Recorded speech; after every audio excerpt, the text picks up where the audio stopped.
Olá, pessoal. Estamos aqui com mais um Mérito da Causa, episódio 5. E hoje teremos a presença ilustre do Dr. Everardo, advogado, especialista em Direito Público, professor das Faculdades de Direito da FAESB, FAC Minas e da Escola Superior da Advocacia. Foi professor da FVG, da UNEB, da FACEMP e da FASAG, assessor consultor dos municípios de Taperoá, Valença, Nilo Peçanha, Tancredo Neves, São Miguel das Matas, membro do TED da OAB Bahia, membro da Comissão de Direito Eleitoral da OAB Bahia, apaixonado pela advocacia criminal e eleitoral, especialista em direito público, sendo ainda advogado e professor. Pessoal, mais um aviso, inscreva-se no canal, dá aquele like, compartilhe, isso é muito importante para nós, para o nosso Estúdio Rocon. Por favor, Lúcio. Sejam bem-vindos, é uma grande alegria estar compartilhando do seu tempo novamente e uma alegria imensa estar aqui recebendo o professor Everardo, né, um expoente da advocacia aqui de Valença.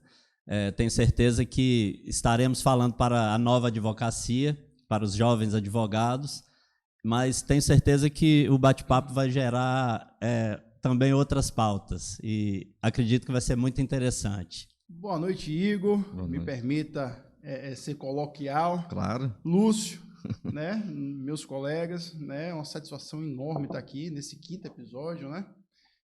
Gostaria de agradecer o convite que foi a mim dirigido e eu fico não só feliz, como eu fico entusiasmado com esse tipo de convite, né?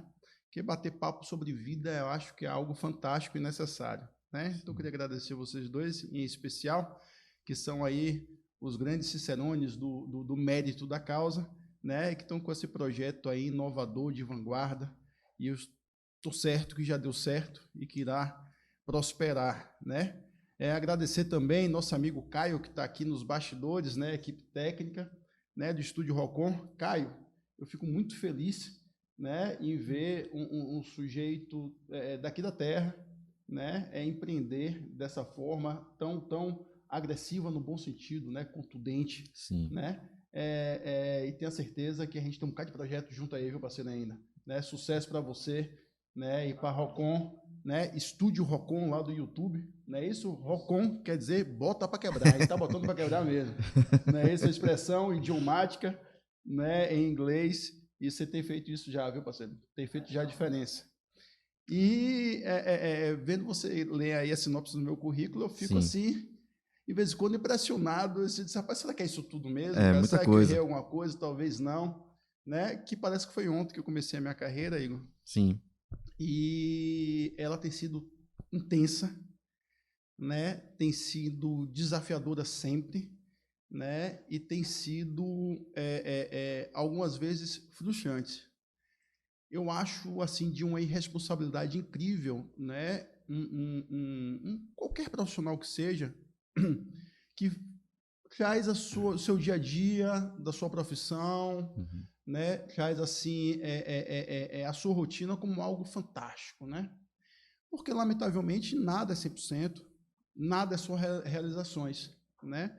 E na minha carreira tem muitas realizações, algumas frustrações, algumas decepções, né? Alguns sonhos abandonados, né? Ou sonhos que eu abandonei, ou sonhos que me abandonaram, né? Ou resolveram não me abraçar, né? Mas quando chega em momentos como esse, que eu vejo uma rápida trajetória da minha vida se passar, eu começo a ter aquele sentimento de conforto, né? Aquele sentimento de que está valendo a pena, né? Valeu a pena até aqui. Em todas essas passagens aí, Igor e Lúcio, de minha vida profissional, em todas, absolutamente todas elas, o saldo é mais que positivo, né? Aonde eu chego, eu fiz boas relações, né? Alguns entendem que servem apenas para network, mas na verdade, network é muito além, o network é muita coisa, né? Sim. A gente estava falando aqui em off, a respeito da lida com as pessoas, independente da posição social que você ocupa, né? E essa lida com as pessoas acaba configurando também um network, né? Porque por mais que você seja um indivíduo cheio de poderes e prerrogativas, né? Sim. Prerrogativas. Exato. Né? Que palavra forte, é prerrogativa, né? Que alguns acham que são privilégios. Privilégio. Isso aí. Né? E prerrogativa não é privilégio, prerrogativa é algo legítimo, privilégio Exatamente. é algo desvirtuado, né? É algo legítimo. Acaba fazendo um network nefasto também, né? As avessas. Então, está aqui, né? Para falar para a jovem advocacia de um pouco dessa minha trajetória de vida, para mim é gratificante e funciona até como uma terapia. Isso aí. Sabe? Que quando você é levado a falar a respeito de você, da sua vida, você acaba chegando a conclusões que talvez você com seus botões não chegasse. Perfeito. Verdade. Né? Talvez o seu botão não chegasse. Então a intenção aqui é falar para a jovem advocacia que tem aí até 5 anos de carreira, né? Jovem advocacia não tem absolutamente nada a ver com a idade do indivíduo. Sim. Eu né? sou um exemplo disso. Lúcio é um exemplo mais do que evidente disso, né? Tem 36 anos e 36 anos de criação de cães. Né? Mas um jovem advogado porque tem menos de 5 anos de advocacia, né? Não é fácil, mas não é impossível, né? E se você realmente quer isso, você vai conseguir, independente de quais sejam as suas escolhas nesse momento. Desde que não sejam escolhas que inviabilize todo o resto da sua carreira. Mas você precisa fazer escolhas, né? E se você precisa fazer escolhas, as faça. Não fique achando que vai ter um start, um estalinho lá que vai lhe dizer qual é a escolha certa. Faça agora e se der errado a gente pivota e tenta de novo. Exato. É bom, posso começar? Claro, Lúcio, fica à vontade. Bom, professor, quando o senhor propôs o tema, eu fiquei feliz porque eu acho nosso foco é muito para falarmos com estudantes e com jovens advogados, né? Eu acho que o conteúdo que a gente, nesse início aqui do projeto, o conteúdo que a gente está produzindo vai bem direcionado. Você tem uma experiência muito grande, tanto na parte da advocacia privada quanto da advocacia pública e também lecionando, né? Sim. Deve ser difícil em alguns momentos da sua vida. Você tinha um escritório, continua tendo muito atuante, né? Procuradoria e mais algumas escolas. Algumas turmas. Então é uma experiência. E assim, para mim, né? Apesar de eu ter uma experiência de vida maior do que quase todos os meus colegas recém-formados, eu acho que tem algumas questões que são caras a mim e que eu acredito que também serão a eles. Alguns detalhes, assim, alguns um pouco mais técnicos, outros nem tanto, como até a questão da gestão do tempo mesmo, a gestão do tempo e dos honorários, né? São duas coisas que no início é muito difícil, né? Eu já tive nessa minha curta experiência alguns acertos que naquele momento eu achei que eram muito positivos e que daí um tempo você olha para trás e vê que não era, né? Então no início é difícil. Então é isso. Eu queria, assim, para nós começarmos, você já fez uma introdução, queria que você falasse um pouco mais da sua trajetória, né? Você é natural de Itaperoá, professor? Eu considero natural de Itaperoá, eu cheguei em Itaperoá com 7 anos de idade, né? Sim.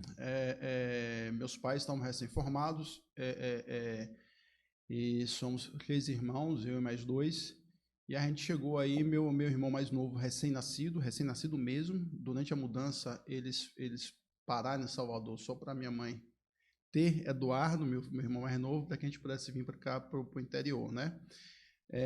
Meus pais têm uma história de vida fantástica, né? Cada um em seu momento, em sua localização. Meu pai era filho de uma família pobre, não era miserável, mas era pobre, né? Mas uma família que tinha muito aquele conceito de que a educação que não seria o único caminho para mudar a vida deles, né?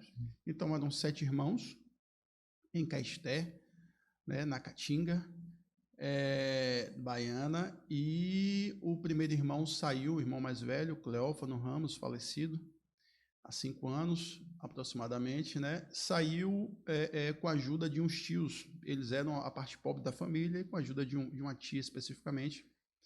Ele foi para Salvador, se formou em medicina e firmou um compromisso com os irmãos de que ia formar o segundo mais velho ia formar o terceiro mais velho, o terceiro, o quarto, o quinto, e aconteceu. Todos. Todos. Que maravilha. E aconteceu.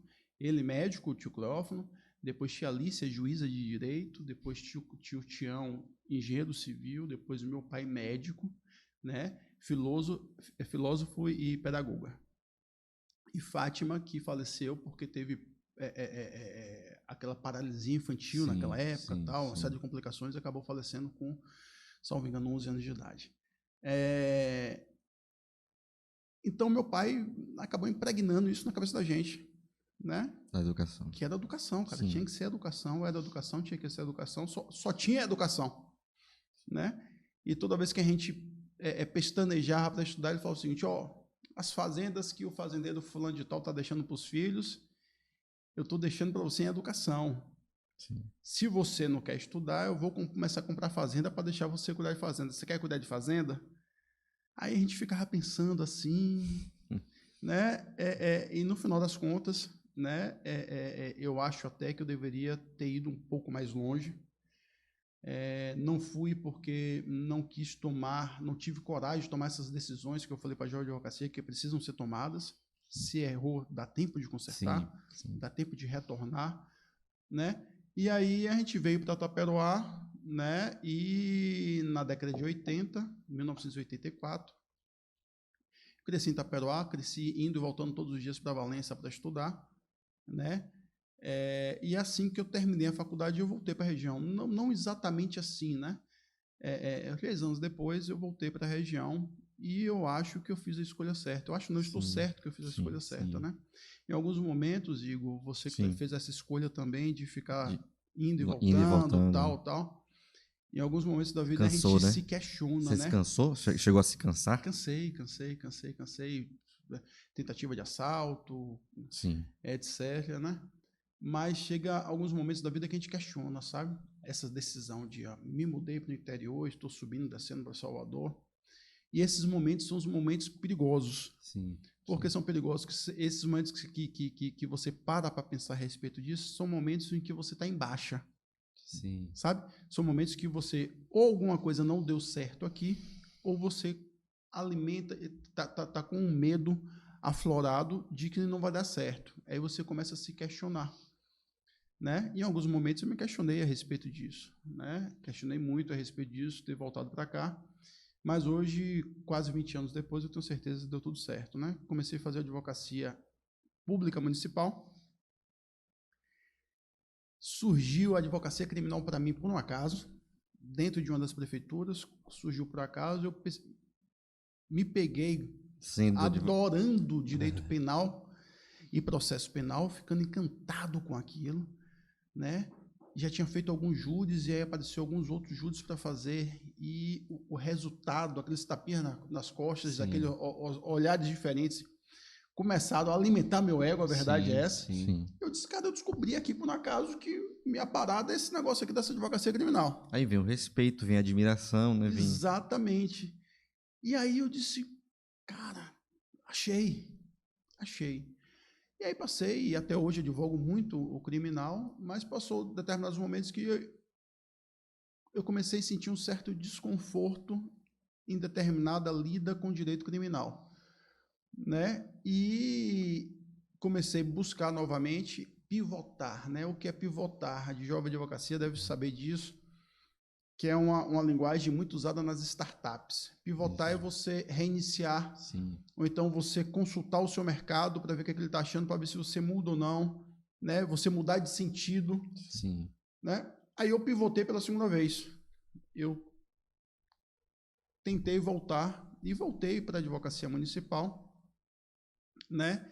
E eu pude perceber o seguinte, vamos parar de pressão, né? Que a autocobrança é uma das piores que você pode imaginar, irmão. Uma das piores que você pode imaginar, porque você não questiona. Quando você tá cobrando a você mesmo, você não questiona. Quando alguém está lhe cobrando alguma coisa, você para questionar. Você analisa, qual a intenção desse cara estar me cobrando isso? Por que ele quer que eu mude? Por que ele quer que eu me comporte desse jeito? E quando é você mesmo, você presume que você está certo nessa cobrança, né? E eu tinha uma cobrança muito grande de ser expert em um tema, Sim. em uma matéria, certo?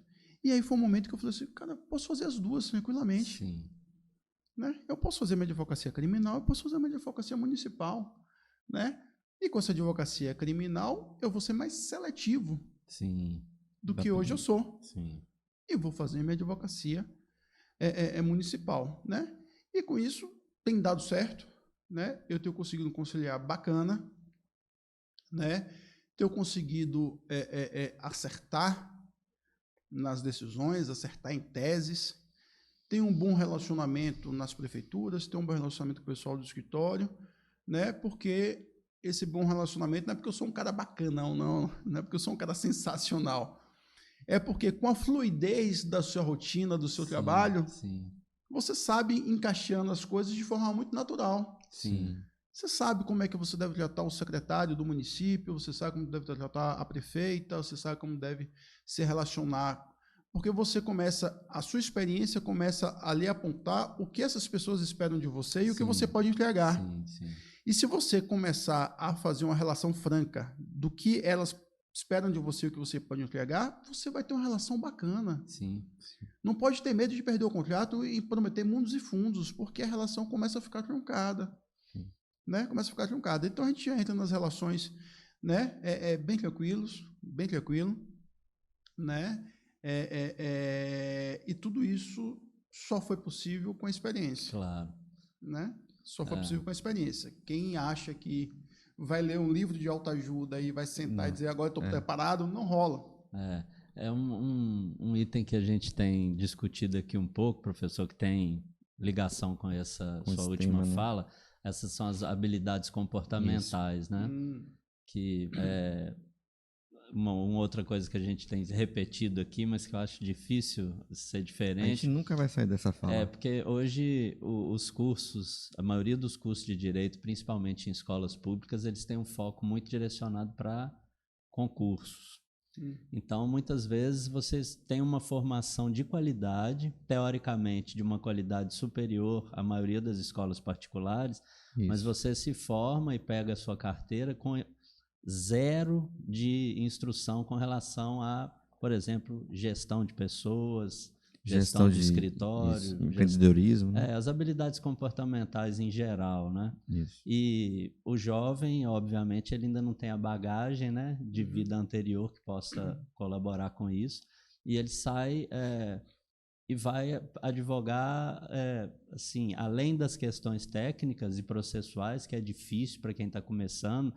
Quase tudo que acontece, eu estou há 3 anos e meio, quase tudo que acontece é uma novidade. Assim, ainda é raro para mim, isso aqui eu já fiz isso aqui eu já sei esse caminho, eu vou percorrer novamente melhorando. Claro. Não, quase todos os caminhos você está percorrendo pela primeira vez. Tudo novidade, né?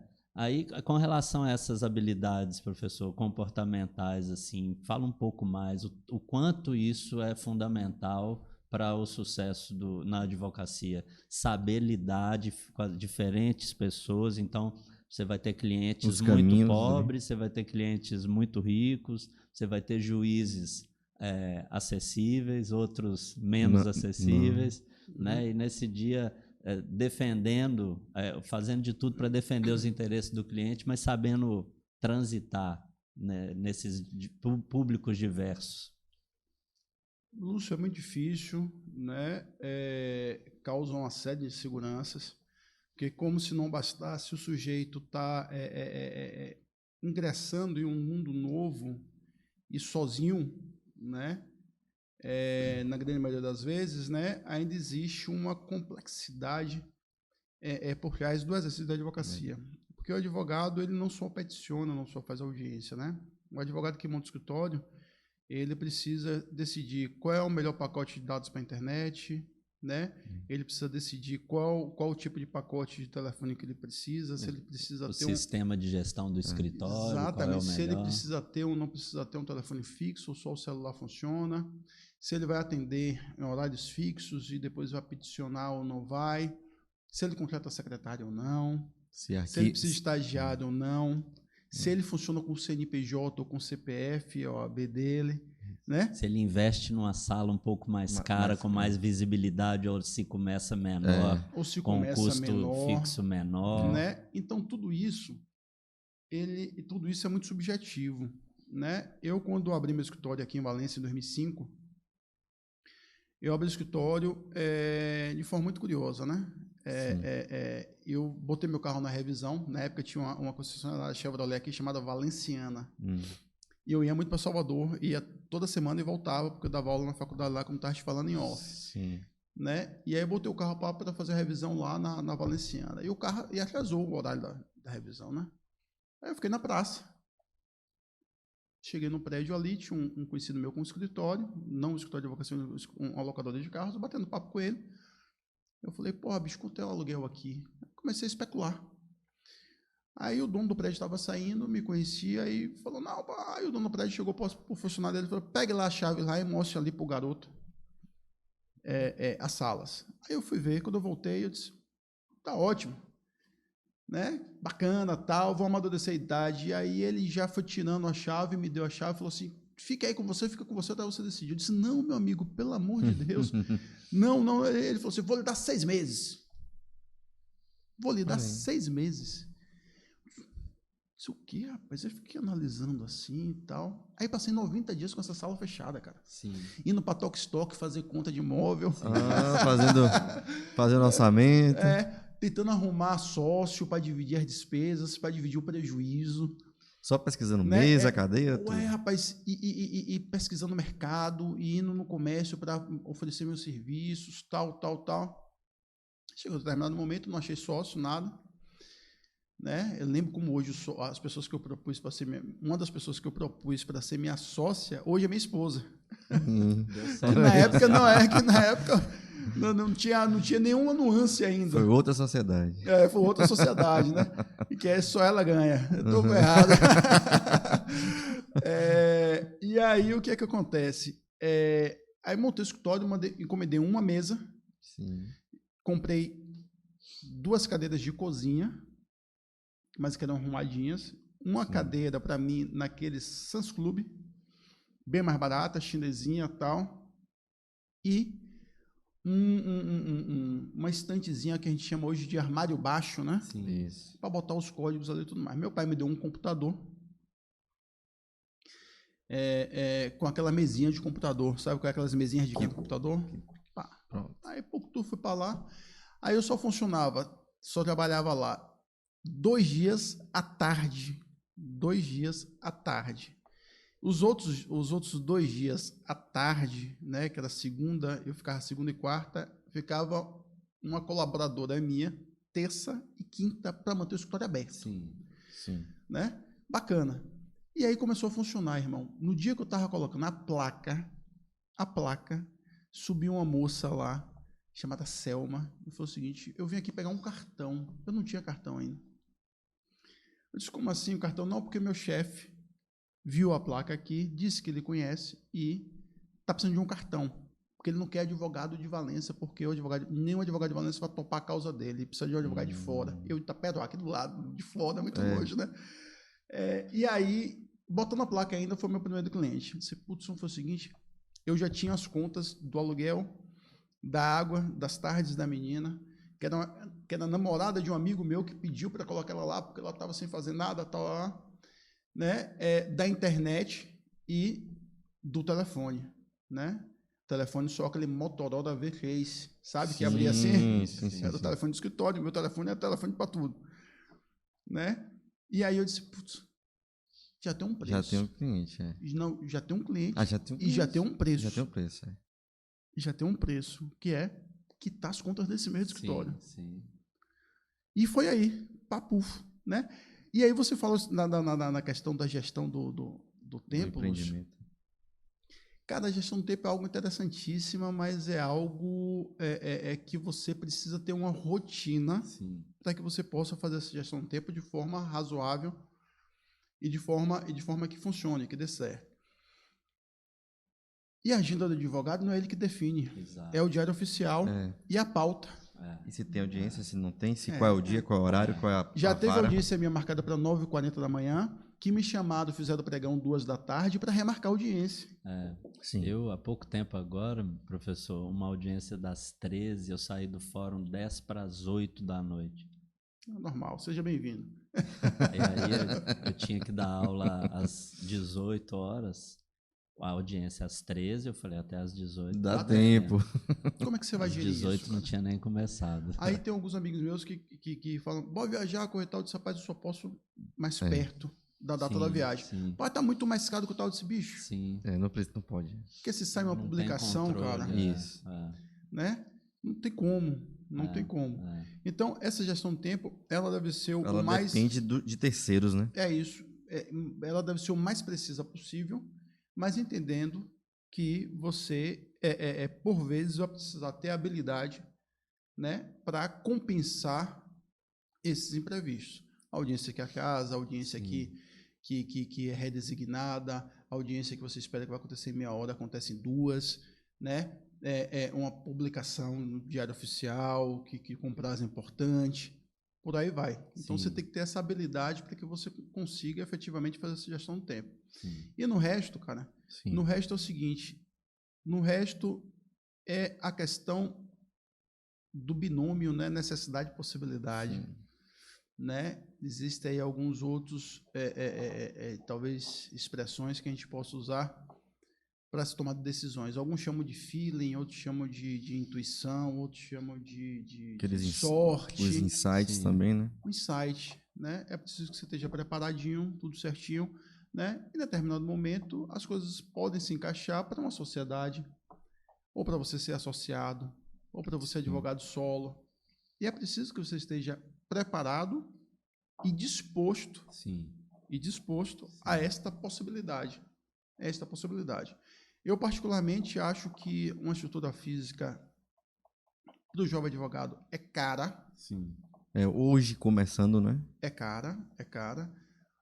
O meu escritório orbita em torno, vou falar valores aqui porque referência, é 5 mil reais, de 4.300 a 5, a 4.900. De custo. De custo né? fixo, porque só funcionário com os encargos você paga quase 1.800, quase 2, né? Só aí você já partiu. Sim. Isso. Né? De um valor significativo. Aí você bota mais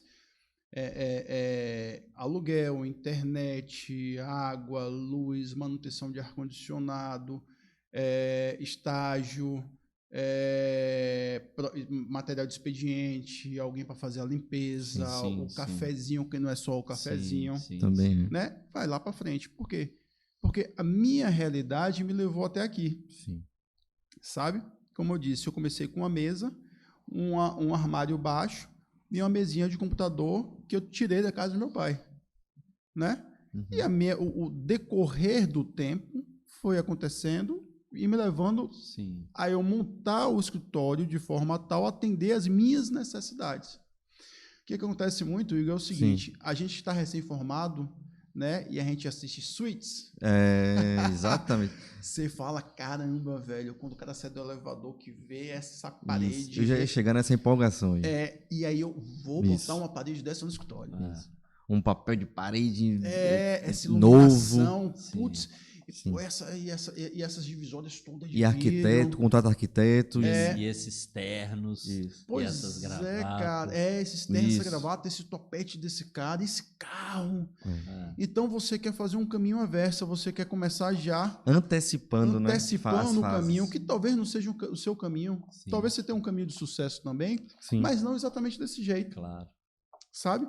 Então, o advogado, ele se sente, e a advogada, o jovem advogado, com até 5 anos de formado, às vezes se sente muito inseguro porque ele conhece alguns escritórios e que ele acha que, para que ele tenha o sucesso daquele escritório, é preciso que ele comece já tendo aquela decoração daquele escritório, daquela estrutura. Já começa naquele nível, né? Aí o cara começa a fazer conta, não dá, parceiro. Exato. Aí o sujeito vai ficando cada vez mais inseguro, cada vez mais seguro, cada vez mais seguro. Né? Acaba se frustrando. Exato. Cada vez mais frustrado e já era. Então, irmão, não tem que ter vergonha de começar. É preciso começar. A advocacia, você não vende a imagem, você vende o seu serviço. Isso. Logicamente que a imagem, é preciso que você tenha uma imagem zelosa, uma imagem que não choque, sim, né? Está convencionado na sociedade que o advogado é alguém que está sempre muito elegante, a advogada está sempre muito elegante. Na minha época de formado, era o tal do tailleur para as mulheres e o paletó e gravata para os homens. Né? Hoje as mulheres, eu acho que já não vestem mais tanto o tal do tailleur, né? Então, você precisa estar bem apresentado. Mas o que você precisa mesmo é ter um atendimento de excelência e também um serviço convincente. Você não precisa ganhar todas porque ninguém tira coelho de cartola. Mas é preciso que, ao final, mesmo você não tendo êxito, que o cliente tenha a certeza que você fez tudo o que poderia ser feito no processo dele. Eu já saí de júris em que o sujeito... Agora, em dezembro, eu fiz um júri e o sujeito foi condenado. 12 anos. Homicídio consumado na modalidade qualificada. Uhum. Ao final do júri, eu já saí de lá, e foi em Laje o júri, já saí de lá umas 8h40 da noite. Os parentes do cliente, sim, né, reconhecendo estavam o trabalho, né? congratulando comigo. Sim.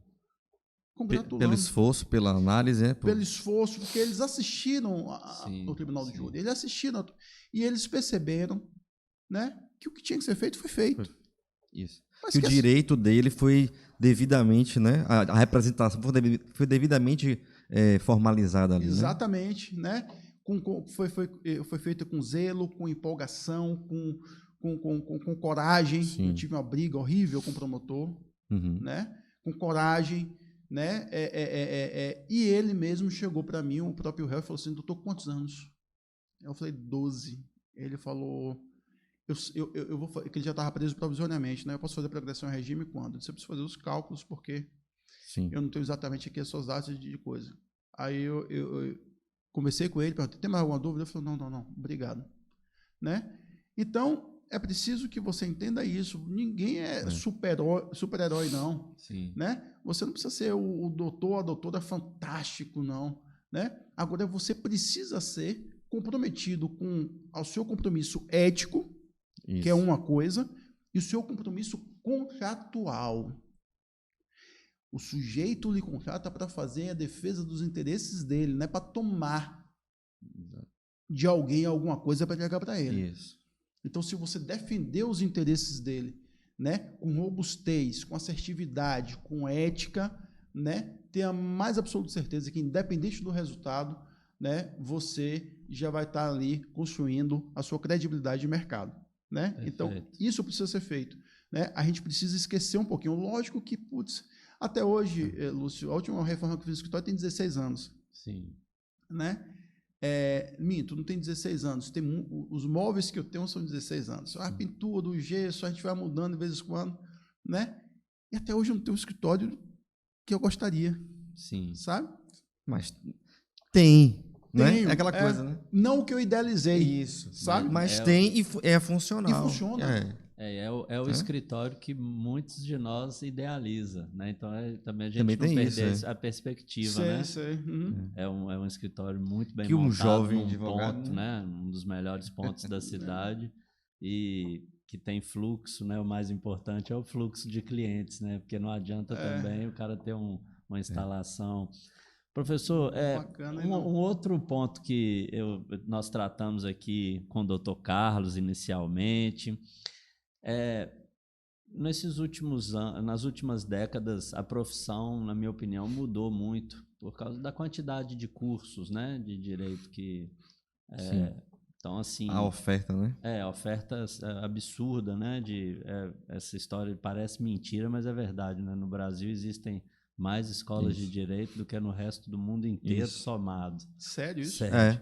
E mais bacharéis em direito do que o mundo inteiro somado. Então, assim, é uma disfunção, mas passamos.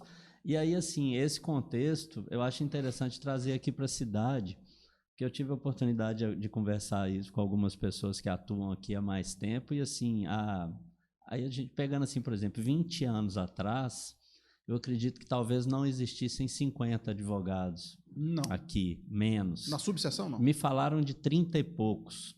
O que eu acho Então, assim, bem pouco, hoje, outro dia o doutor Alcides esteve aqui conosco, o presidente 200 da ordem, falou... 225, mais ou menos. 225 na última eleição do Alberto, 221. E crescendo, né? Assim, muito.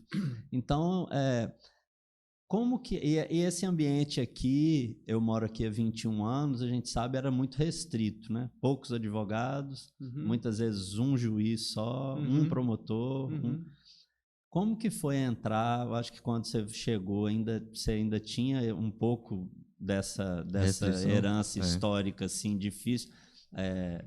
O doutor Alcides até falou eu não sou filho de ninguém, então fica um pouco... Também teve essa... Então, assim, os prós e os contras daquela época e hoje, que obviamente o mercado se abriu, isso que o professor falou... Até muito pouco tempo atrás, era muito comum você precisar, sim, de advogados de fora, porque uma causa trabalhista, o que fosse, uma coisa boba, vamos dizer, mas se do outro lado estivesse um fulano, talvez, você não conseguiria. Não, talvez de um grupo, né? Algumas você não conseguiria. Todos os advogados atuando na cidade, quando ouvissem determinados nomes, iam falar, essa eu não posso. Eu não vou. Até porque também, às vezes, parentesco e tudo. Sim. E hoje, muita gente veio de fora, estuda na UNEB, agora na FAESB, na Atenas, e fica. Então, ampliou muito, vários juízes que não são daqui, vários... Me traz um pouco desse contexto, professor, de como foi quando você chegou, esse mercado, com uma reserva de mercado ainda, o pessoal acostumado a trabalhar ali, vamos dizer, todo mundo conhecia todas as peças do tabuleiro, e esse tabuleiro aberto hoje, parece esses aplicativos de um quadro infinito, né? Um freeform. Conta um pouco para nós, professor. Cara, quando eu cheguei para advogar aqui em 2005, eu achei muito interessante o cenário. Estava favorável? Estava favorável. Estava favorável, mas já estava começando a inclinar. Começando a abrir, assim, né? Sim, então já estava no movimento, na já transição. Já estava no fluxo já de saturar o mercado. Não sei se é saturar o mercado, eu acho a expressão tão pejorativa, saturar o mercado, mas enfim. Então, quando eu cheguei aqui, tinha alguns poucos advogados. As reuniões da OAB, não tinha 12, 15 advogados. E nós conhecíamos todos pelo nome. Sim. Sabíamos qual era o jeito de se posicionar em audiência, qual era o jeito para quem advogava, com quem tinha contato, com quem não tinha contato, né? Esse tipo de coisa toda, né? Só que eu cheguei com muita vontade, entendeu, Igor? Sim. Eu cheguei com muita vontade. Isso me causou alguns problemas. Muitos problemas. Chamou atenção isso, foi? Chamou atenção. Essas barreiras, né? E aquela velha história, né? O sujeito tá se expondo muito e tá virando alvo fácil. Sim. Né? Sim. Porque não são as pessoas que me criticaram a respeito disso. Mas isso é mercado. É mercado. Então, é uma tendência natural você querer fazer a reserva de mercado. É uma tendência natural, em qualquer canto. Então, quando eu cheguei aqui, dificilmente você me veria durante o expediente sem gravata, quase nunca. Eu estava sempre de gravata. Eu comecei a escrever para um jornal, para o Valença Agora, inclusive eu voltei a escrever agora. E comecei a fazer network, né? Fui para o Rotary Club, me tornei presidente do Rotary Club e tal. Isso tudo foi me dando visibilidade e causou um certo desconforto em alguns poucos colegas, né? Que começaram a atribuir em mim adjetivos, né? Posético, metida besta. Para que essa gravata tem audiência de conciliação? Sabe? Sim.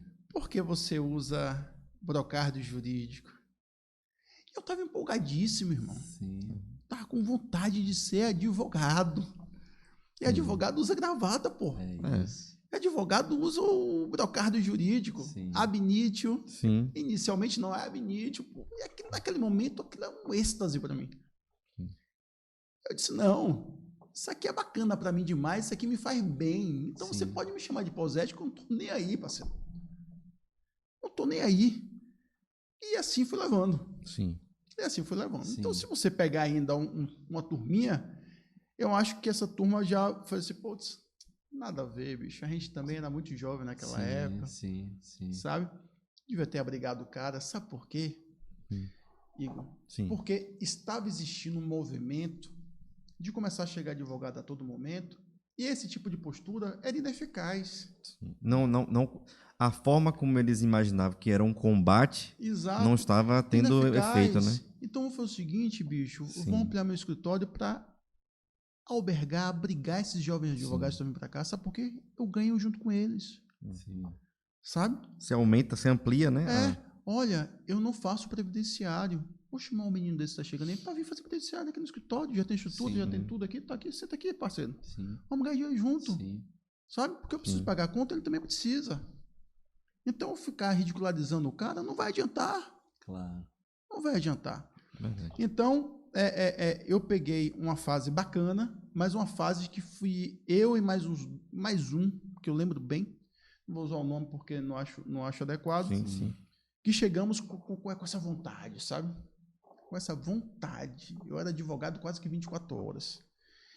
Pensava 24 horas na advocacia, eu pensava nas teses 24 horas, quando eu ia para audiência, para mim era um júri, sabe? Sim. E alguns despertaram nessa minha postura uma certa admiração Sim. e estímulo, né? Sim. E falou, pô, você está empolgado com a Zorra, você vai, isso, pô, sua postura é isso. Isso ia me alimentando, como também tinha as críticas. Sim. Né? Então, de uma hora para outra, Lúcio, de uma hora para outra, fez um boom. Né? Começou assim, por semestre, aparecer 10, 8, 12 novos advogados e advogadas. Aqui em Valença. Sim. Aqui em Valença. A primeira turma formada na UNEB foi em 2011. Isso. Né? Eu fui professor dessa turma na UNEB, ainda aqui no Antigo Paulo Freire, 2011. Saiu uma turma boa, não era? Uma boa, cara. E com a dificuldade que era a UNEB naquela época, né? Putz, até de professor, né? Mas tem turma muita boa, gente turma boa. bem colocada aí. A aí. UNEB teve turmas fantásticas, fantásticas. Turmas fantásticas. Não foi indivíduos, não. Turmas fantásticas. Exceto a turma de Camila Pita que que está aqui assistindo a gente. Né? E aí, fazer o quê? Né? A estratégia do Oceano Azul. Sim. E aí, bacana. Né? Vamos procurar lá, sair do mar de tubarões aqui, procurar um Oceano Azul. Mas nesse Oceano Azul eu não sei remar, parceiro. Sim. Meu oceano aqui é o vermelho. É a única coisa que eu aprendi a fazer, se fazer aqui. Fazer o quê aqui?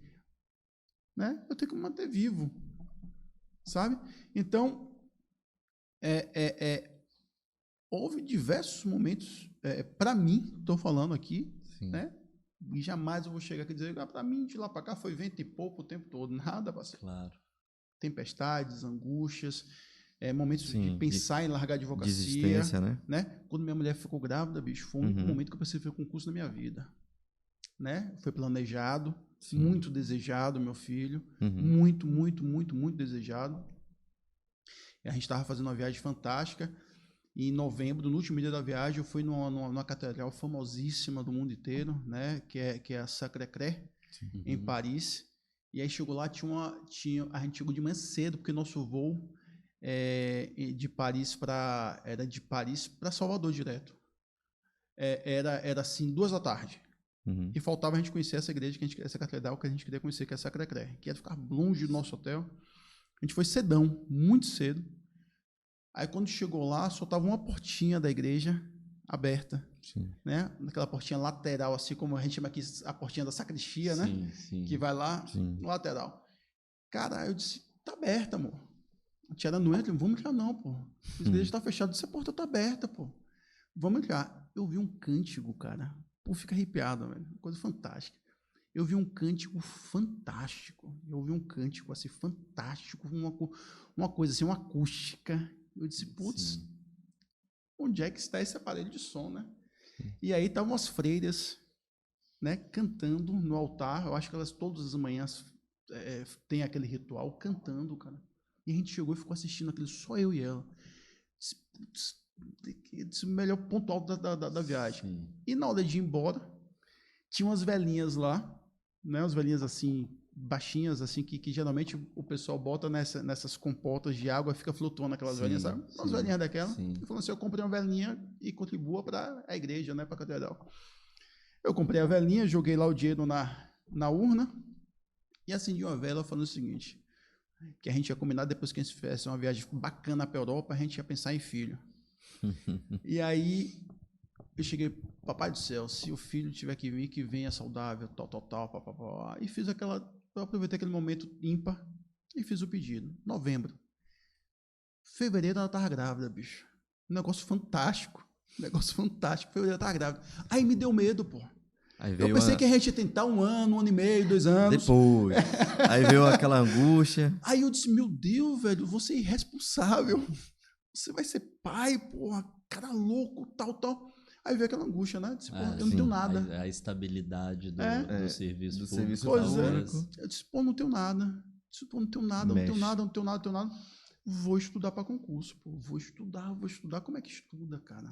Correria no dia a dia. Aí fiz 2 provas. Fiz a prova para delegado de polícia, que fiquei classificado, e fiz a prova para procurador do Estado. Chegou na 3ª fase, que foi um parecer, eu fiquei, né? Eu disse, rapaz, não dá. Né? Vou continuar enfrentando minha advocacia aqui no meu mar vermelho, Sim. né? Que talvez, se eu me afastar desse mar vermelho e depois tentar voltar, já seja tarde demais. Sim, então, deixa eu continuar construindo o que eu venho construindo aqui, continuar alimentando essa minha carreira do jeito que eu venho alimentando, e tem dado certo. Né? O filho está inteirão lá, tô pagando as contas com dificuldade, mas a gente paga. Tá tudo certo. A coisa está acontecendo. O que eu queria mencionar também, Lúcio, é o seguinte. Professor, a gente tem batido aqui, claro, né, a questão desse boom, né, de faculdades, desse boom de jovens que se lançam para o direito, né? É algo que tem preocupado bastante a gente, assim, a gente tem nossas conversas, né, Lúcio? E queira ou não, o que faz a pessoa desistir, pelo menos é o que eu tenho rastreado, né? O que faz a pessoa desistir é justamente esse momento, assim, esse momento de identificar o que se realmente vai para a advocacia. Eu percebo que, eu acho que essa super publicidade dos grandes escritórios, vamos dizer assim, das imagens, eu falo assim em relação às mídias digitais, às redes digitais, às redes sociais. Então, um jovem advogado, ou o bacharelando que está ali no finalzinho, ele é muito influenciado por essas imagens do Instagram, aqueles grandes escritórios. Nem sempre autênticas. E nem sempre autênticas, porque você vê só a logo ali. O que é pior. Entendeu? Os seriados, que a gente conversou até sobre isso, né, no júri. Quase sempre superficiais, né? Isso, e alguns seriados que você está vendo ali, claro que é uma vertente cultural, é uma vertente ali que você está vendo uma ficção, né? Claro. Sim. Mas e aí ele supervaloriza, romantiza a situação, e quando vai pro batente mesmo, para a situação, às vezes dá aquele choque de realidade. Eu acho que o que acontece é o tal choque de realidade. E o que eu percebo também é que tem muita gente hoje em dúvida, porque vou advogar com base nisso que está sendo para mim, né, nisso que está chegando para mim, ou eu vou para o concurso e fica nesse meio termo. Às vezes não consegue dar a sequência do concurso, porque você também tenha Não é todo mundo que tem condição de se dedicar ali uns anos condição também, né, para estudar, física, mental e financeira. Se manter porque também para se estuda. fazer o concurso, hoje Claro. o custo é muito alto. Diz que o concurso público, antes de qualquer coisa, ele lhe humilha, né? Sim, e ainda tem isso, porque com concorrências de, por exemplo, cargos que são 24 mil, 25 mil inscritos, né? Então, teve um concurso famoso que foi o TJ São Paulo 2017, acho que foi isso. Foram 26 mil inscritos, né? Então, assim, existe uma superpopulação de pessoas que estão correndo para uma advocacia que criou-se na cabeça, E uma outra superpopulação está correndo para um concurso público também, sendo que você tem poucas vagas. Então, naturalmente, você vai ter que E ainda que tivesse... escolher alguma situação, alguma via para atuar. É. E eu não estou vendo, eu tô vendo essa crise, né? Essa crise de como você vai se encaixar na carreira jurídica, sendo bacharelando em direito. Cara, o bacharelando em direito, ele precisa saber de uma coisa. Voltando aqui à tal da tomada de decisões. As decisões devem ser tomadas logo. Isso. Ainda que exista insegurança, não espere ter 100% de certeza, porque você só vai ter 100% de certeza depois de 20 anos, parceiro. Qual é o você momento, vai ter certeza, né? É que você vai ter certeza se você decidiu certo ou errado. Então, você precisa decidir. Se quer fazer concurso, é preciso decidir. Eu quero fazer concurso. As pessoas que eu conheço que passaram em concursos grandes estavam se preparando dentro da faculdade para os concursos. Isso é fato. Exato. São raros os casos em que o cara se prepara para advogar, desiste da advocacia e senta para fazer o concurso e consegue passar. As pessoas que eu conheço se preparam, são dirigidas. Eu dou aula desde 2004. Então, o histórico dos alunos é esse. Sim. É esse. Né? Então, é preciso você saber o seguinte. Tem aluno que responde para mim, você quer fazer o quê, parceiro, depois de se formar? Concurso para quê? Qualquer coisa que pague mais de 20 mil. Isso, pronto. É isso. Já é alguma coisa. A necessidade do cara. Né? Já tem outros que não. Né? Eu tive uma estagiária no escritório brilhante que eu chorei para ela continuar no escritório depois de formada. Ela falou assim, chegou para mim e falou, doutor, meu negócio é pesquisa. Sim, também. Meu negócio é pesquisa. É uma outra área. Sim. Eu quero fazer pesquisa. E foi embora, para Balbúrdia, como eu falava para ela. Você vai para Balbúrdia, vai fazer. Aí eu vou para Balbúrdia e tal, perturbando. Ela foi para Balbúrdia lá, aspas, né, logicamente. E está se dando muito bem. Está terminando o doutorado já. Então, é preciso que você decida exatamente o que você quer. É preciso que você decida o que vai lhe fazer feliz. O seguinte, eu quero me realizar como advogada e eu quero ter uma vida minimamente segura financeiramente. Vamos buscar isso. Eu quero ter uma remuneração e estabilidade acima de 360 mil por ano. Sim. Então, é isso que vai lhe realizar pessoalmente e profissionalmente também, talvez. Né? Então, é preciso decidir desde já. E é preciso ter coragem. Escolhas, escolha. Você está escolhendo alguma coisa em detrimento de outra. Então, tem que saber que quando você faz uma escolha, você está trazendo para si algo, você automaticamente você tem que abrir mão de outra coisa. Ou de algumas outras coisas. Sim. Tem que abrir mão de ir toda quinta-feira, por exemplo, para o Bar do Pepino. Sim. Né? Pode ir lá uma quinta-feira ou outra, tudo bom, mas toda quinta, sexta está dando plantão lá, parceiro? Não rola. Sim. Não rola. Porque eu já passei a faculdade o dia todo hoje, fui para o estágio de tarde, coisa e tal. Pô, tá pouco. Sim. Tá pouco. E no que se refere à advocacia também. Agora, Igor, o que me dói mais, o que me causa revolta, inclusive, não é não são os grandes escritórios de fato ocupados as redes sociais, mostrando suas grandes estruturas, mostrando suas grandes atuações, etc. O que me revolta é o advogado que não tem sucesso e que finge ter sucesso. Também tem isso, né? Que aluga um poste para tirar foto. Também tem isso. Aluga. Vendendo uma imagem poste para tirar foto. Né? Que compra Rolex falsificado para usar e tá lacrando, ostentando, né? Que tira foto com a moto do amigo, ou do vizinho, ou do cunhado e diz rolezinho de moto, uma moto de 80 mil, 100 mil reais. E acredite, parceiro, já tem empresas especializadas em espaços instagramáveis. Tem cenários que simulam jatinhos para você tirar foto e colocar no seu Instagram. Eu não conhecia isso, não. Espaços instagramáveis. Isso para mim é novo.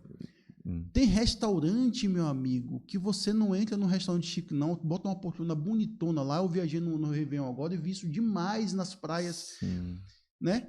Tem um tal do Toulon, que é uma barraca de praia lá de Aracaju, caríssima. Caríssima. Eu disse, não, a gente vai nessa barraca, cara. Tô louco para conhecer essa barraca, tal, tal.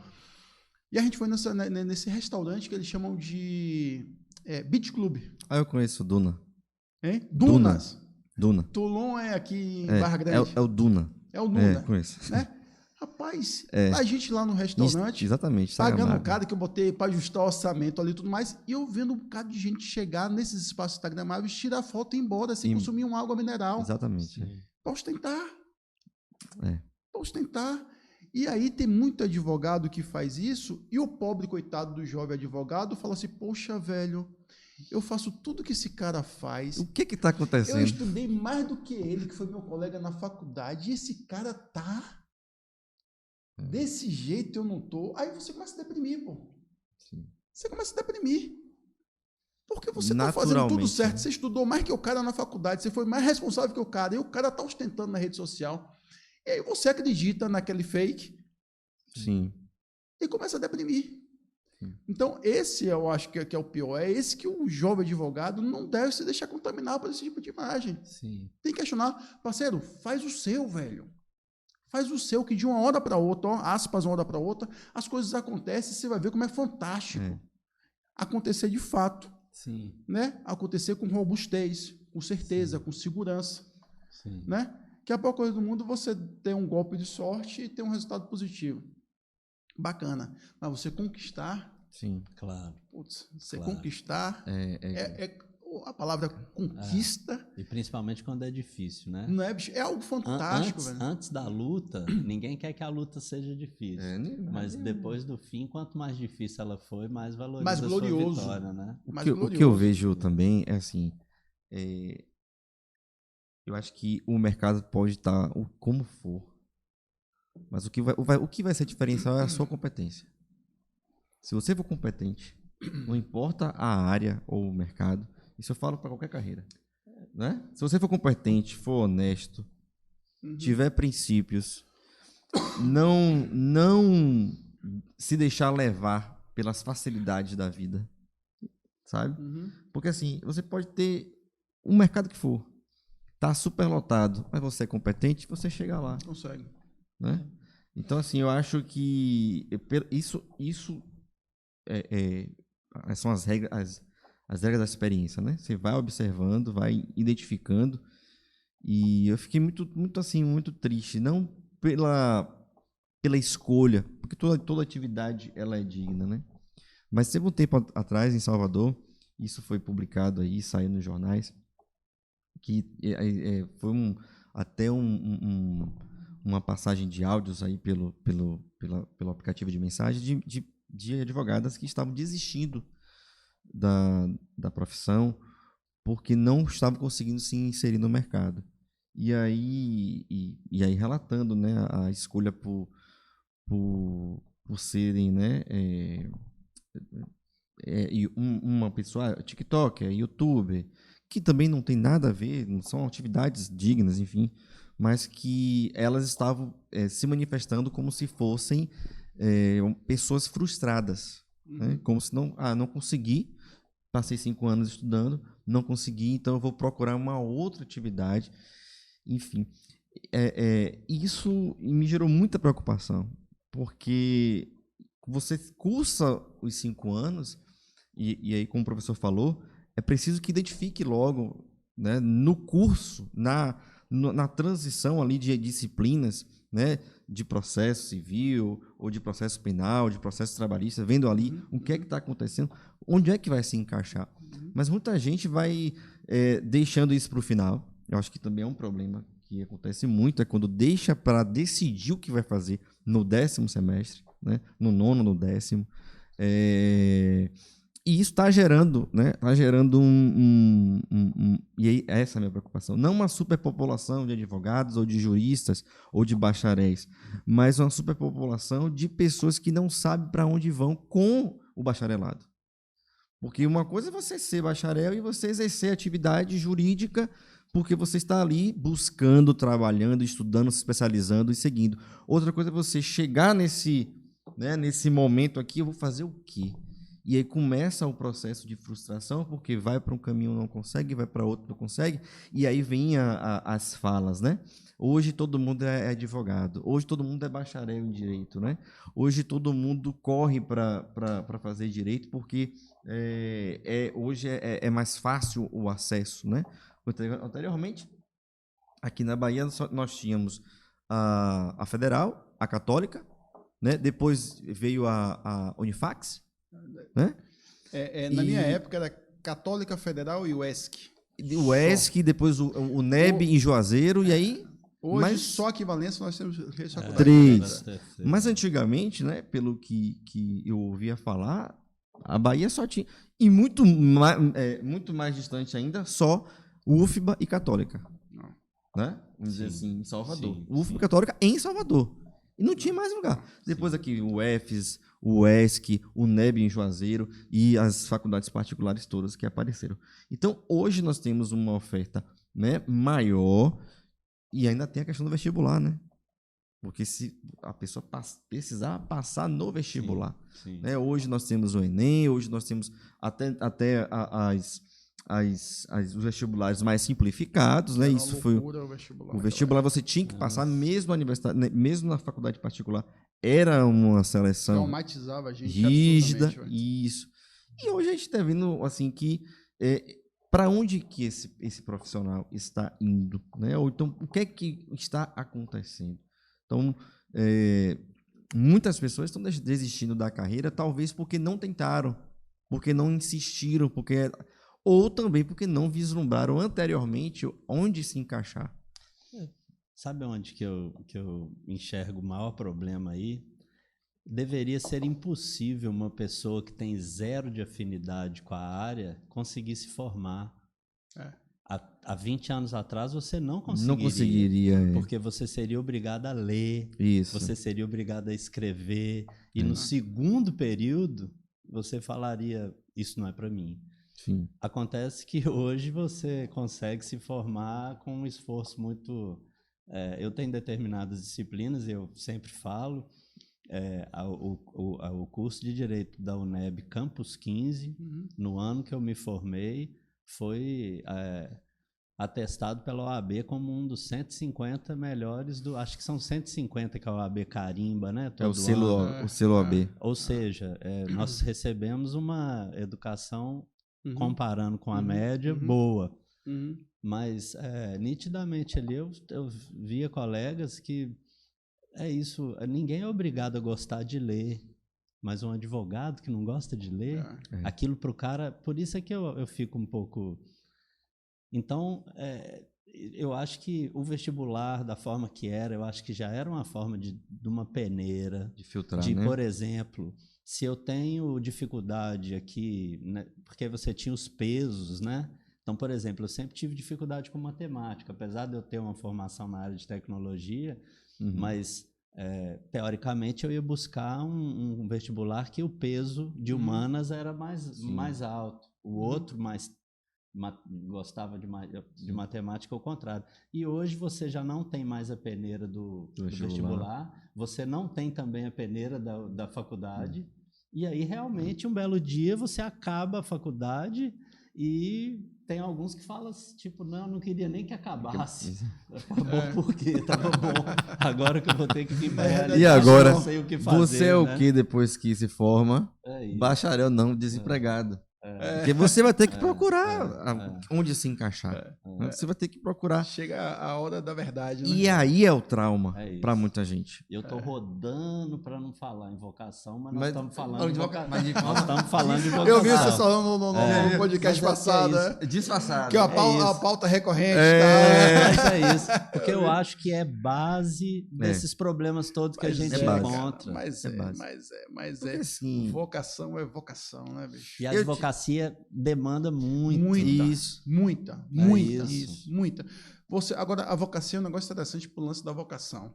Né? Você pode ter vocação, diversos tipos de vocação para em se encaixar na advocacia, desde que você se associe a alguns colegas que tenham vocações diferentes da sua. Sim. Vocação para fazer audiência, Sim, vocação para sim. peticionar, vocação para sustentação oral, vocação para fechar contrato, vocação para lida com Sim. o cliente, Sim. certo? Então você pega escritórios grandes que você percebe claramente essa divisão. Sim. O advogado pautista, né, que só Sim. vai fazer as audiências, Sim. né? O advogado que peticiona apenas produz ali em série as peças, Sim. e o advogado que desenvolve a tese. E ainda tem aquela divisão. O advogado de primeiro grau, o advogado De de segundo cima grau, recursal, né? pronto. Aí você fala, putz, mas isso aí só funciona no escritório grande. Não, cara. Não. Sim. Se você tem Você- medo de audiência, Sim. mas você adora peticionar, Sim. adora pesquisar, tem sagacidade para isso, cara, o caminho é você ser sócio de um colega Sim. seu que gosta de fazer audiência. E divida Você- as tarefas. né? Você que vai divida as encontrar tarefas. alguém, você vai encontrar Isso é uma alguém estratégia. que- É uma Isso. Isso é uma estratégia. É uma estratégia. Sim. Entendeu? Se você gosta de fazer pesquisa, mas não gosta de esperar no corredor do fórum a sala de Sim. audiência, tem que arrumar alguém que Sim. ou goste disso ou que não se importe com isso. Sim. Entendeu? Eu tive advogadas lá no escritório que peticionava de forma fantástica, na hora que falasse fazer audiência e eu Não adoro fazer suporto. audiência. Sim. Eu adoro fazer audiência. Certo? E aí, pronto. Sentava, 6 horas da manhã, audiência 9. E aí, audiência amanhã, tal, e aí? O que você tem para me dizer? Sim. Ah, porque tem um documento, tal, que é assim, no processo, está no processo, dê uma olhada. A defesa fez isso, a gente se manifestou em relação a isso, assim. Aí me passava que Pronto. Já tá para. eu acessava rapidinho e ia embora para fazer Sim. audiência. Seguro, né? Seguro, cara. Seguro Sim. não tinha produzido as peças, mas Sim, ela tinha sim, produzido as peças de sim. forma espetacular, né? Sim. Eu partia para cima. Sim. A divisão de tarefas bem feita. Bem feita e funciona.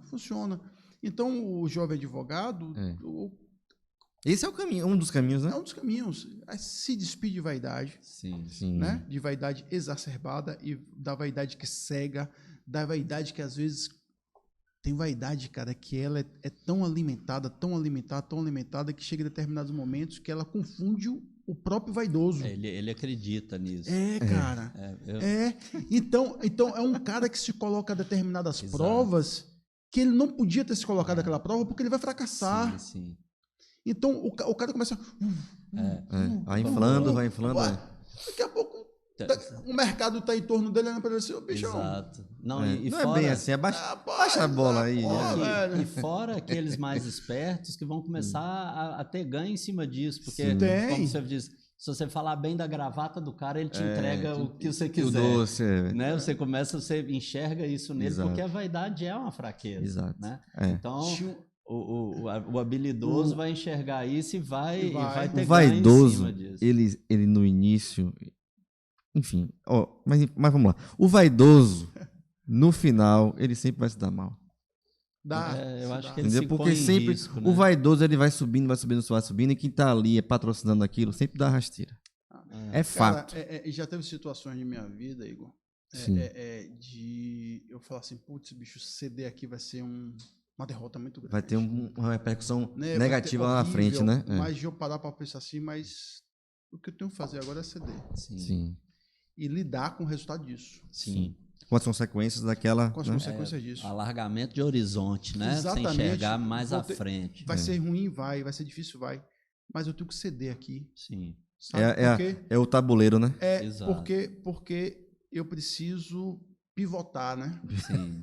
Eu preciso pivotar. Ou não, né? Esse ou negócio não. do pivotar também é importante, é isso. Não, porque mas o pivotar, você pode voltar para o mesmo canto. Sim. Não, e você pode ir para o lado errado.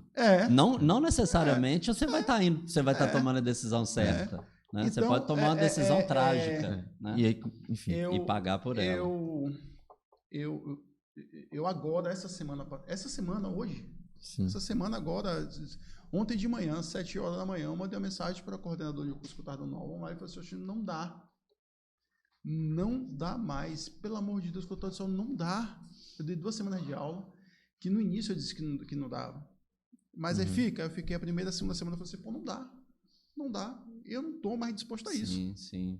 Uhum. Prioridades, né? Não estou mais disposto a isso. Eu não estou mais disposto a fazer o que eu fazia antigamente, dar aula de segunda a sexta. Sim. E sábado de manhã, quando tinha oficina, eu estava dentro também. Sim. Hoje eu não estou mais afim disso. Não que eu não goste, eu adoro. Então, eu quero manter uma instituição dando um componente curricular um dia por semana. Fantástico, velho. Sim. Para ter tempo de se preparar, pra preparar né? a aula, curtir, pra né? curtir isso, Para curtir essa atividade. Exatamente. Porque pagar bem não paga, nenhuma das instituições paga. Sim. Então, justificaria se eu estivesse ganhando uma grana boa. Sim. Mas é um momento que eu tenho de estar com colegas. Sim. É um momento que eu tenho para estar me atualizando. Isso. É um momento que eu tenho para estar conhecendo alunos. Sim, fazendo networking também. Fazendo networking. Vendo esse mercado, como eu tenho vendo isso tudo, construindo experiências. Sim. Sabe? Então, é esse momento. Então, para mim, não pode ser mais coisa. E demorou para eu chegar a esse ponto. Demorou absurdamente para eu chegar a esse ponto. Demorou muito. Eu não consigo mais a expressão workaholic. Sim. Né? O cara que é doente por trabalho, coisa e tal. Eu achava fantástico a expressão workaholic. Ele acaba tendo uma outra expressão que é o burnout. E hoje...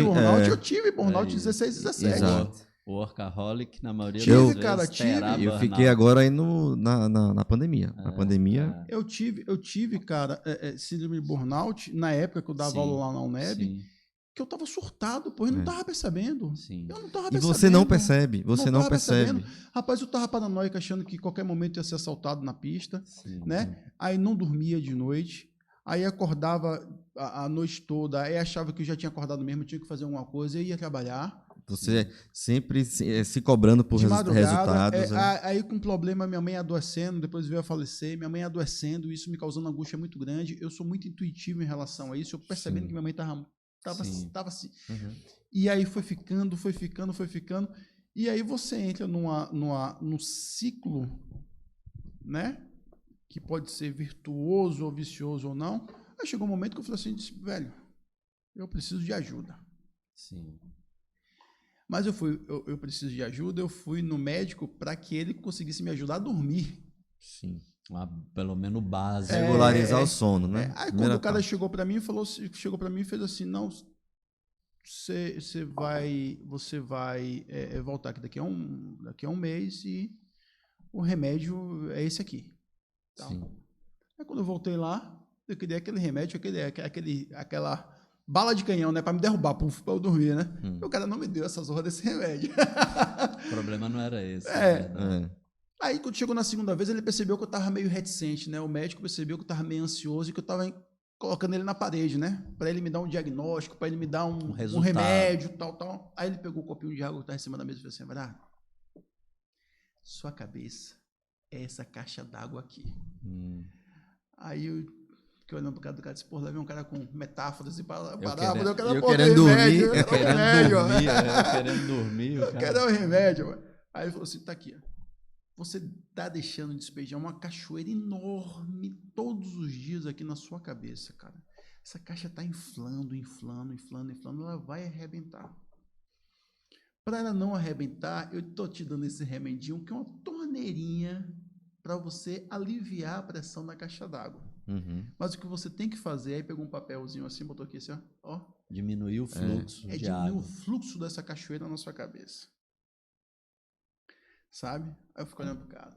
Puta que pariu. Esse cara. Eu querendo mais e o cara me quebrando. Porra, que nada. Aí você tá tanto tempo nessa vibe que você acha que tudo é indispensável. Que você não pode abrir mão de nada. Sabe? E vai surgindo novas propostas, novos desafios, você está achando pouco tal, você vai buscar o outro, cara. Aí você está dando aula, um professor chega assim e fala, rapaz, vamos fazer uma obra coletiva, você fala, bora. Não posso ficar de fora. Vou ficar de fora, não posso ficar de fora. Então, rapaz, vai ter um processo seletivo, tal canto, coisa e tal, fulano vai, eu também vou. Também vou. Sabe, velho? Rapaz, tem palestra, seminário, tal canto, coisa e tal, você pode ir, vou. Não posso deixar de ir, de fazer esse contato, de ter essa exposição. O network. O network, né? E você entra numa pegada, irmão, que você precisa de um empurrão para dizer assim, velho, É autodestrutivo, né? Um empurrão e um freio. E um freio. E um freio. E aí eu consegui fazer isso de forma forçada em algumas ocasiões, de forma pensada em outras, de forma espontâneas em outras, e consegui, né? Teve uma época que eu estava dando aula na UNEB, na FACEMP, Santo Antônio de Jesus, com escritório aqui em Valença, meu escritório de sempre, com sócio de um escritório em Santo Antônio de Jesus durante um ano, do professor Fábio Gabriel, e a Prefeitura de São Miguel das Matas. Tinha dias que eu saía 10 para 5 da manhã de casa e voltava meia-noite. Saía 10 para 5 da manhã, comia uma farofa de jabá com café com leite lá no posto na BR-101, entrava para São Miguel das Matas, ficava lá de manhã, saía de lá, almoçava em Santo Antônio de Jesus, dava aula de 2 às 10 da noite e voltava para dormir em casa. E isso tudo tem um custo de pegar a estrada, né? Não, o risco, né? Aí eu voltava, qualquer farol que eu visse, qualquer vulto que eu visse na pista, eu botava na minha cabeça que era assalto. Claro. Qualquer carro atrás que colasse também. Assalto. Aí chegava em casa, não conseguia dormir. Sim. Já da adrenalina ali, né? Não conseguia dormir. Como é que dorme? Como é que dorme? Aí, hoje em dia, eu tenho essa maturidade para entender isso, para chegar para o coordenador e falar assim, me perdoe, mas não dá. Sim. Dá sim, professor, a gente oferece assim. Aí eu falei assim, estou falando diferente. Eu falei assim, eu não quero. Mais isso para minha vida. Sim. Eu não quero. Sabe? Não quero. Você fica naquela história, talvez seja uma grande possibilidade, talvez você faça grandes negócios aí, talvez você faça grandes relações nessa coisa aí, você vai abrir mão? Vou abrir mão. Sabe? Existem outras coisas também, a vida pessoal. Eu quero ter alguns dias da minha semana, não um dia só, mas alguns dias da minha semana, que vai chegar 6 horas da noite ou da tarde da noite, né? De eu falar, agora eu vou jogar tênis. Não tenho mais nada de compromisso hoje. Sabe? E isso, tem pessoas que têm vergonha de falar isso porque acham que precisam ser focados na carreira o tempo trabalho, todo. Sabe? E não é, bicho. E não é. Hoje eu vou para casa, né? Sentar num lugarzinho ventilado da minha casa e ler alguma coisa. Cara, a gente recebe, Igor e Lúcio, a gente recebe a todo momento informações robustas, informações fundamentadas cientificamente. Porque estudos comprovam, estudos da onde? De onde? E é, assim, 24 horas isso. 24 horas. Aí, de uma hora para outra, o cara falou o seguinte, você pode ter o ócio, mas o ócio precisa ser produtivo. Ou seja, não vai ser ócio. Ou seja, tem que ter algum resultado e que possivelmente esse resultado deverá ser financeiro. Exatamente. Exato. Tem que se converter em lucro no final. Você gosta de ler? Gosto. Né? Então, leia de forma recreativa, mas que esse conteúdo lhe acrescente alguma coisa na sua carreira. Aí o cara vai te apresentar alguma coisa de autoajuda. Não. Você tá com o que eu vi, Dostoiévski lá, o cara fala, não, pô, que é isso?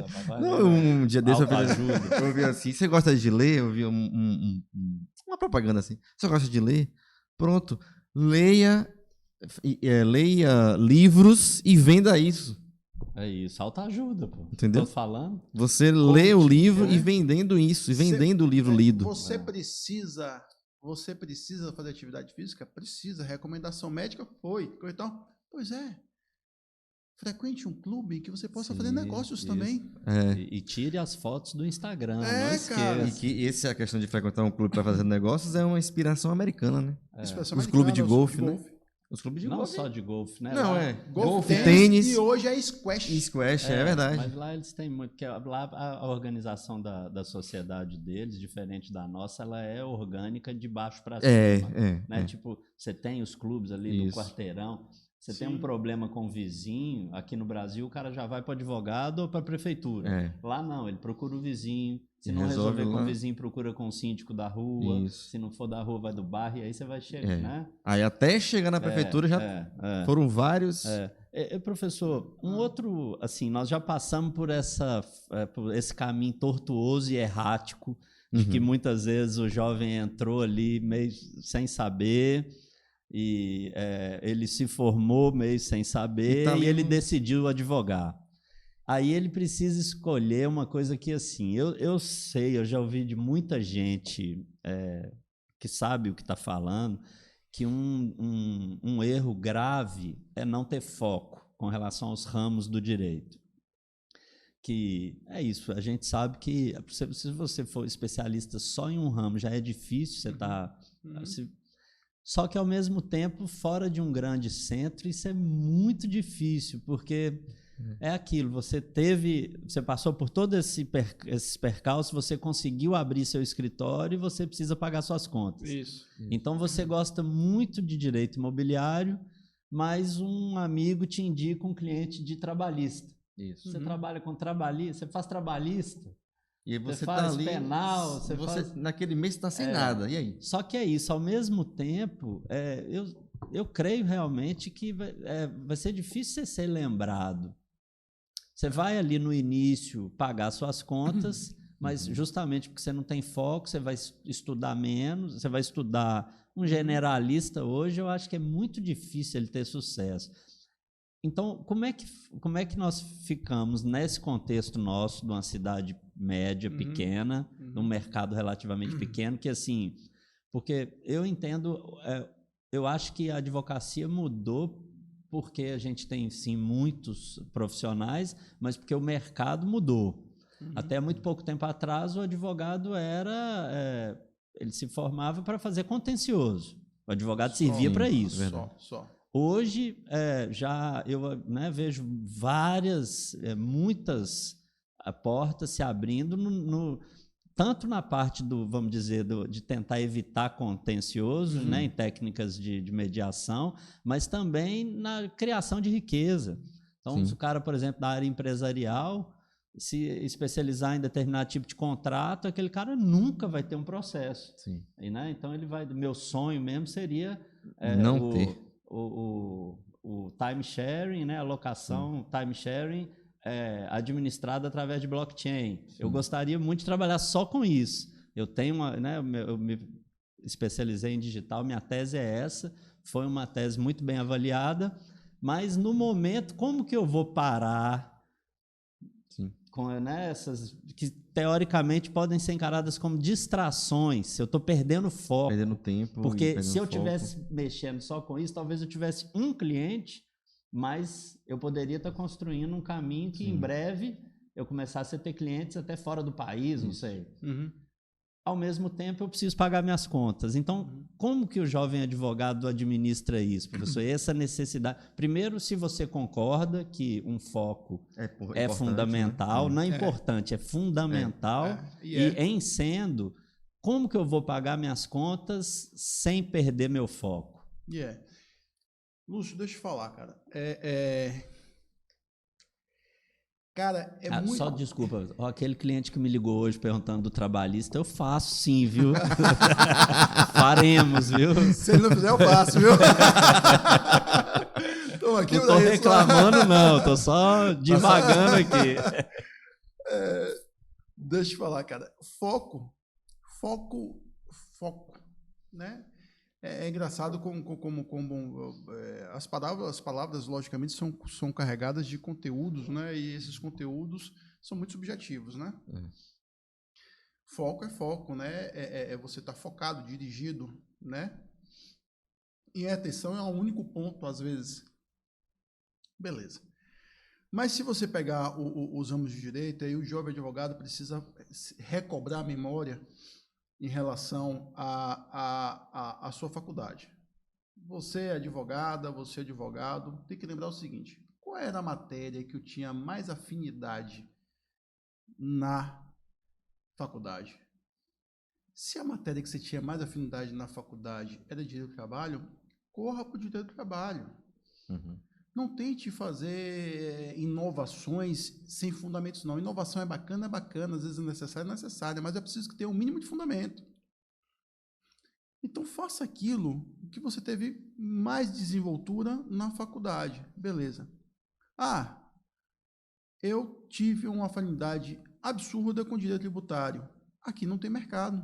É simples. Ou você vai pivotar e buscar uma outra área de afinidade, ou você vai buscar um outro mercado que lhe proporcione, né, demandas.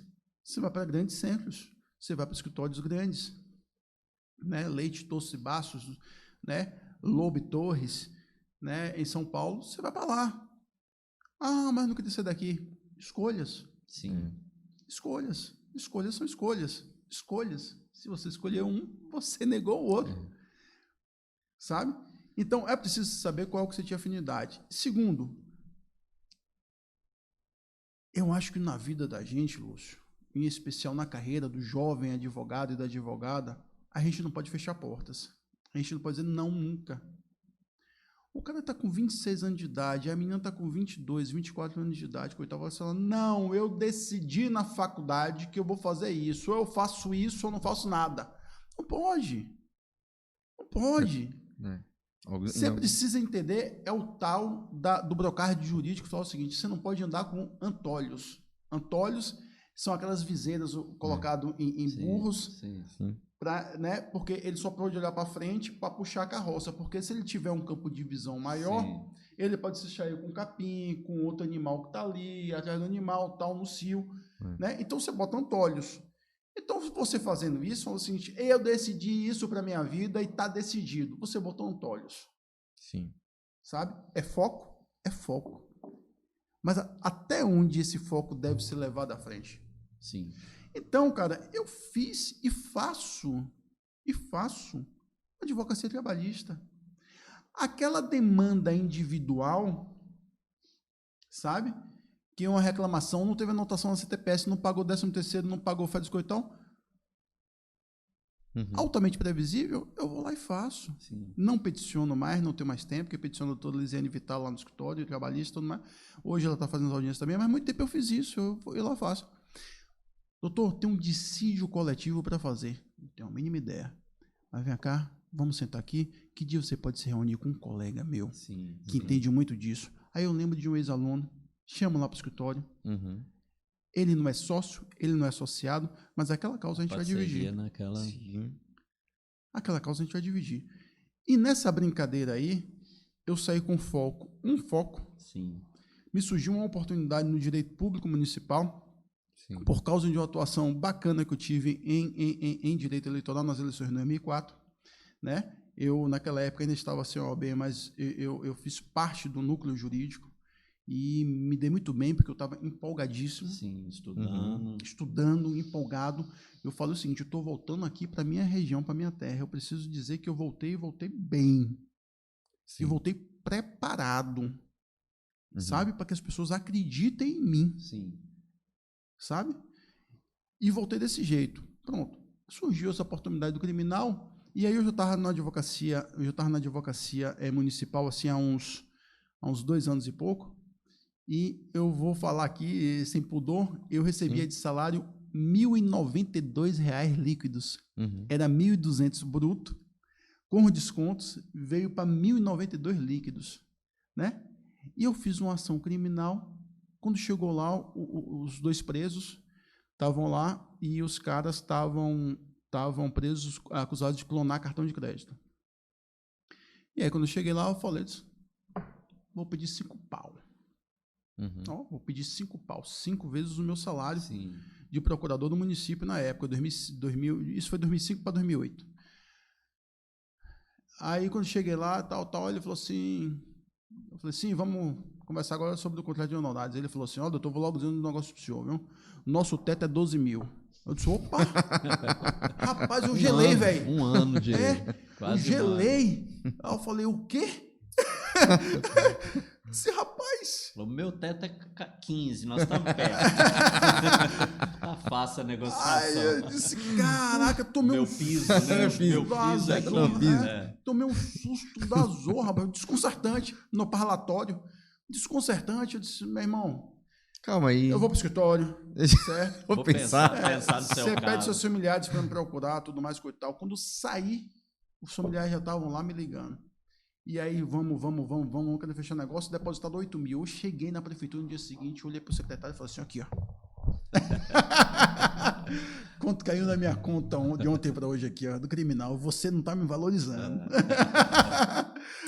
E aí eu resolvi e me empolguei absurdamente.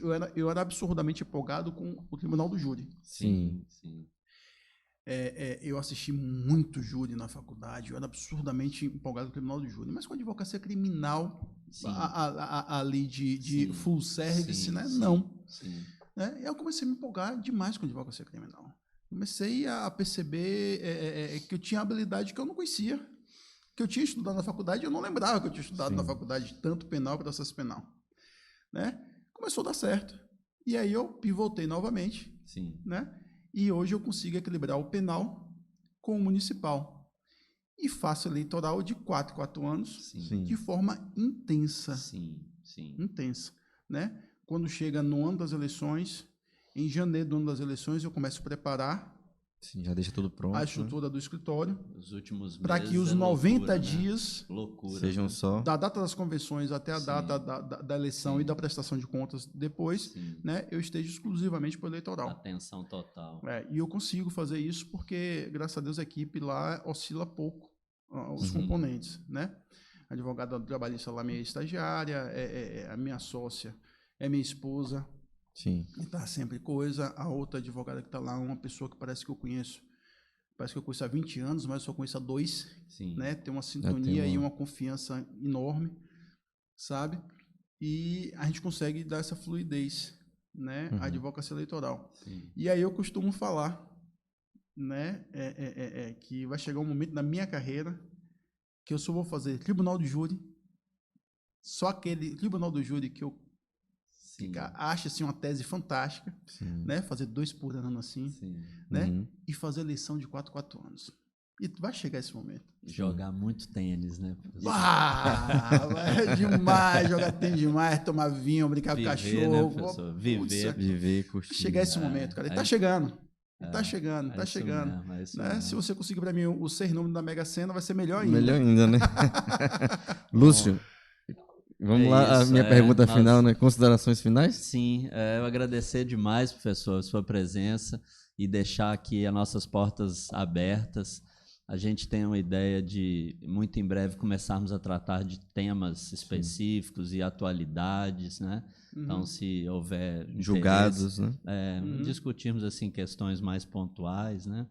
Então, se houver interesse da sua parte para nós, vai ser uma alegria muito grande, né? Que a gente possa construir aí uma parceria que seja a primeira conversa de várias, né? Então, agradecer muito pelo seu tempo, foi bem legal. Eu acho que eu, como jovem advogado, digo que aprendi muito, né? Foi muito bom. E é isso, Igor. Pois é, professor, muito obrigado. Te agradece assim imensamente, porque nós estamos tendo aqui, né, temáticas, né? Então, Defensoria Pública, ensino jurídico, Tribunal do Júri na semana passada. Então, né, a todo tempo, né? Eu preciso pedir um tempo extra. Em que sentido? Um assunto que eu acho que é importante, nem que fique a deixa. E a OAB, professor? A OAB na sua vida? Assim, vou dar a mesma coisa que eu falei há algumas semanas atrás com o Dr. Alcides, eu quero repetir. Uma coisa que me incomoda muito na OAB é a ausência de eleições no âmbito federal e, assim, observar, mesmo antes de ser advogado, observar que, na minha maneira de ver, as disputas, se existiam entre 4 paredes e quando o candidato era apresentado para os advogados, o pacote vinha pronto. Então, assim, e eu sempre imaginei que eu nunca participaria nem para votar, na verdade. E, de certa forma, eu me envolvi um pouco, né, na sua campanha, achei que foi muito importante, achei que foi muito pouco tempo e foi muito próximo, né? Foram 2 votos. Então, assim, eu gostaria, como eu falei, eu acho que existiram excessos, na minha opinião, justamente pela falta de prática em se disputar democraticamente, porque se fala tanto em democracia, mas ninguém quer ser democrático, na verdade, né? Eu te aceito desde que você pense igual eu penso, né? Antagonismo não. Então, assim, em linhas gerais, porque o nosso tempo já estourou, você ocupa hoje uma função na OAB estadual. Eu sou um cara, Lúcio, inquieto, né? Inquieto no bom sentido, né? Eu tenho, graças a Deus, uma carreira estabilizada, e isso para alguns pode soar o seguinte: não, o cara tá rico. Uhum. Eu tenho uma vida confortável e tenho as minhas seguranças, né? Mas ainda assim eu tô sempre envolvido com a política do coletivo, Sim. né? E se existe, Lúcio, algo ou alguém que possa fazer, ou promover, ou orientar, ou albergar, ou reconduzir todos esses dilemas que a jovem advocacia, a velha guarda da advocacia vivem, é a instituição. Sim, sim. Uma instituição chamada OAB. Sim. Sabe? Uma instituição grande, uma instituição constitucional, com assento em previsão constitucional, Isso. né? E sem querer fazer crítica a ninguém, e eu não estou me referindo a uma pessoa específica aqui, mas ultimamente o que a gente percebe é que a OAB tem servido, né? Aonde deveria servir. Onde deveria servir, né? Tem servido a poucos em lugar de servir a instituição. Então, quando se assume um cargo de liderança, Lúcio, a gente tem que pensar o seguinte: tem uma pirâmide, né? A pirâmide está aqui. A gente tem que pensar que é o seguinte: ó, eu sou o diretor-presidente, né, de tal instituição, OAB no nosso caso. Então, o cara se coloca no topo da pirâmide. E, na verdade, essa pirâmide tem que estar inverso. Perfeito. Ele tem que ser o ponto de equilíbrio dessa pirâmide. Sim. E algumas pessoas têm dificuldade de entender isso ou têm dificuldade de pôr isso em prática. Sim. Então, quando eu resolvi me candidatar agora nas eleições passadas, né, eu vinha tendo um discurso há muito tempo que eu precisava cuidar do meu filho, cuidar da minha família, cuidar da minha vida, que eu não tinha pretensão nenhuma. Inclusive, o candidato da oposição usou um áudio com esse conteúdo que eu tinha passado para ele, para os colegas, para dizer aí, ó, ele não queria, agora quer, enfim, não sei qual foi a intenção, né? Mas a gente acabou tendo uma campanha vitoriosa. Sim. Absurdamente vitoriosa. É verdade. Absurdamente vitoriosa. Porque a gente perdeu por um voto. Sabe por que um voto? Porque dois se um desiste e vota em mim, empatava, eu sou mais velho, eu mesmo. ganhava a eleição. Sim, sim. Né? O nosso grupo ganhava a eleição. Sim. Então, sem mídia, Sim. né? O outro grupo fez novelinha, fez arquivo confidencial, contratou coach para debate. A gente foi dizendo o seguinte: ó, a gente está aqui para tratar de nossa realidade. Sim. Sabe? Sim. Então, nossa realidade todo mundo aqui conhece. A gente não precisa aqui de muita maquiagem, não. Sabe? A gente não precisa de muito arquivo confidencial. A gente não precisa, a gente só precisa aqui conversar sobre advocacia. Sim. E a gente fez isso e deu certo. Deu certo. Sim. Deu certo. Sabe? Então, a OAB, eu não vou dizer para você que eu vou ser candidato na próxima. Mas... Hoje eu estou num conselho, num conselho consultivo do Tribunal de Ética, né? Estou na comissão de direito eleitoral hoje, inclusive, antes daqui eu tive uma reunião virtual, né? E eu me sinto muito bem participando desse tipo de agremiação. Sim. É a oportunidade que você tem de falar e de ouvir. Sim. Para buscar conclusões. Sim. Debater. Sabe? Né? Então, assim como a gente está debatendo aqui isso, o assunto advocacia, jovem advocacia e tal, eu estou certo que a OAB é o espaço para isso. Perfeito. Não um espaço para exercício de poder, de vaidade, Sim. de credibilidade. Sim. Não, porque é aquele conceito, Igor, de conteúdo e continente. Sim. Sabe? Conteúdo.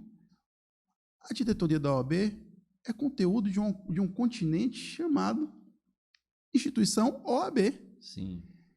Não pode se comportar como se fosse eu sou o continente e vocês estão contidos aqui, vocês são pequenas partes disso aqui, do qual eu corporifico. Como assim, velho? Sim. Como assim? Então, eu acho que a OAB precisa ser praticada como a instituição de assento constitucional que ela é. E para isso é preciso que ela esteja internamente muito forte e que ela faça com que todos os advogados da subseção tenham um sentimento de pertencimento. Não é só o sentimento fictício de pertencimento. É pertencer, Sim, sabe? Porque você fazer parte de uma comissão da subseção sim, talvez seja um pseudo-pertencimento. sim, sim, Mas quando você é chamado efetivamente sim. para ser ouvido Perfeito. e ser instado a chegar a uma conclusão junto com a instituição, é outra coisa completamente diferente. Então, a OAB é uma instituição fantástica, fantástica, que precisa ser ocupada, né, pelos advogados de verdade e pelas pessoas que têm aptidão e vocação para o exercício dessa liderança. Perfeito. Com a pirâmide invertida. Ó. Os líderes são pontos de equilíbrio e não alguém que está acima de todo mundo. Certo? Maravilha. Eu voltando, agradeço, professor. Foi um momento muito... Mais um momento ímpar que temos aqui. Então, nós temos aqui indicações também, né, de pessoas e seu nome já foi falado também desde o nosso início. Então, nós estamos aí, né, Lúcio? E agradecemos muito pela sua disponibilidade de ter vindo aqui. Nós sabemos também da agenda apertada. Então, assim, nós ficamos muito honrados, né, pela sua vinda. E o que eu pediria agora, né? Qual a mensagem que você deixaria para a jovem advocacia neste momento, né? Neste momento de incertezas, de pensamentos de frustração, de pensamentos de desistência. Qual a mensagem que você deixaria hoje para a jovem advocacia? Meu amigo e minha amiga, jovem advogado e jovem advogada. Absolutamente nada na vida do adulto é fácil. Absolutamente nada na vida do adulto é uma certeza. Isso é fato. Isso é fato. Né? Para aquele que já é adulto, é difícil. Para Lúcio, que já se formou fazendo a segunda graduação, já maduro, é difícil porque ele está começando novamente. E para o sujeito que começa ainda mais novo, é ainda mais difícil porque ele não tem a bagagem de vivências pessoais que ele tem. Desistir como um ato de derrota não deve ser uma opção. Sabe por quê? Porque isso deprime e vai lhe gerar um sentimento de incapacidade muito grande. Você pode pivotar, mudar de direção, ter novos planos. Isso é bem diferente. A advocacia não está fácil e todos os ramos do mercado também não estão fáceis. Nós estamos vivendo uma revolução digital enorme, né? De blockchain. Isso. E quem não se adapta não consegue prosperar. Teoria darwinista. O que consegue sobreviver não é o mais forte nem o mais habilidoso, é aquele que melhor se adapta. Veja se você consegue se adaptar em uma nova área do direito, veja se você consegue se adaptar com um novo formato de advocacia. Caso você veja que isso não é para você, fuja para outro canto, né? Fuja para novos ares. Mas a advocacia é sim uma atividade gloriosa, uma atividade dignificante e que dá para pagar suas contas. Agora você precisa passar por alguns momentos espinhosos e isso você vai passar a qualquer canto, certo? Eu vou estar sempre à disposição. Nesse canal, eu tenho uma atividade, de certa forma, intensa nas minhas redes sociais, né? Vou procurar falar mais sobre isso, Sim. sabe? Porque falando mais sobre isso, eu estou falando não só da minha experiência para o jovem advogado e para a jovem advogada, mas eu estou sendo levado a pensar também, a respeito da minha própria carreira. Refletir, né? Coisas que eu falei aqui que eu não imaginava. E que refletiu, né? E que eu estou refletindo agora e certamente eu saio daqui um pouco mais reflexivo, né? E para tomar algumas decisões, certo? Sucesso para vocês. Obrigado. Né? Obrigado, do professor. Mérito da Causa, podcast fantástico, né? Podcast fantástico. Já estava na hora disso acontecer, né? Sucesso para o Rocon, né? Que está conseguindo aí aglutinar as mais diversas áreas aqui. Isso mesmo. De informação, né? Caio, eu tenho certeza absoluta que você vai prosperar com esse projeto que já não é mais embrionário, certo? Eu tenho certeza disso, vai dar certo, porque quem tem coragem, a coragem que você está tendo de fazer algo tão novo no local, na nossa região, né, merece prosperar e é um sujeito que tem autoconfiança, e essa autoconfiança move o mundo, certo? Sucesso para você, né? E uma colega teve aqui dizendo o seguinte: eu queria ser delegada. Você viu? Lembra? Assisti, No início, lembra? Mas aí eu assisti O júri. Pois é isso que o jovem advogado deve se permitir. Sim, sabe? exatamente. Não colocou os antolhos, né? Assistiu o júri e falou assim: opa, vamos abrir um pouquinho aqui. Então vai nessa, né? Que esse é o caminho certo e acaba acertando. Obrigado mais uma vez e sucesso para vocês aí. Maravilha, Obrigado, professor. Obrigado. Maravilha. O recadinho? Bom, me inspirando aqui nas palavras do professor, um passo atrás só para pegar impulso, Exato. né, professor? E outra coisa, jovem advogado, jovem, estude alguma linguagem de programação, aprenda Python, ok? Agradecer muito ao Rocon, obrigado, Caio. Um esforço imenso que ele tem feito, não só para nos proporcionar essa estrutura física aqui. Os comentários têm sido, em geral, muito positivos com relação à qualidade, né? O Caio tem feito tudo, literalmente tem nos carregado nas costas. Gilmar, né? doutora Camila. É isso mesmo. Muito obrigado para quem está atrás das câmeras. E você que ainda não se inscreveu, por favor, se inscreva, dê o like, não custa nada, nos ajuda muito. Obrigado, professor. Foi um prazer. Professor. Até a próxima. Até a próxima, se Deus quiser.